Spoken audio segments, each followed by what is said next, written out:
One of the best of the Muslims are those who call others towards Islam. And you know there are two main ways of calling people towards Islam. One is by inviting them verbally, and the other is just through our character and conduct. If you take a look at the Java and the region of Far East Asia, and how Islam spread there to the degree that today we have the most number of Muslims on the globe concentrated in that region, you will find that it's there through the business people and the others who came. Their character, conduct and uprightness automatically invited people towards this beautiful faith of Islam. If one person were to accept the deen through an effort of yours by the will of Allah subhanahu wa ta'ala, automatically you would achieve a lot, because every salah they read, you have a reward. But the difficulty is, some people believe you should not be kind to non-Muslims. You should not be good to non-Muslims. You should look at them with a dirty eye. Astaghfirullah. That is not Islam.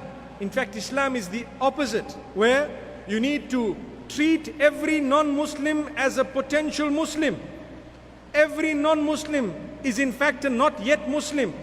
They would be keen on Islam if we had to lead our lives properly. But we lie, we cheat, we swear, we deceive, we are unfaithful. What else?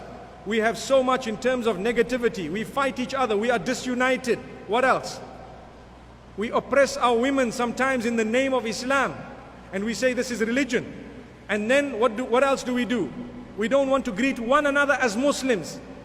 What are we showing? What are we showing to the non-Muslims? May Allah subhanahu wa ta'ala forgive us. May He grant us strength. My brothers and sisters, it's about time we educated ourselves regarding Islam. Feel the hope in the mercy of Allah subhanahu wa ta'ala.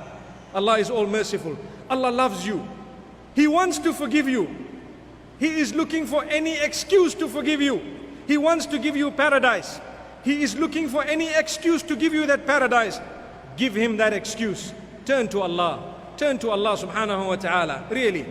You know, we always say to ourselves that Allah sends us reminders. We know that reminders come to us.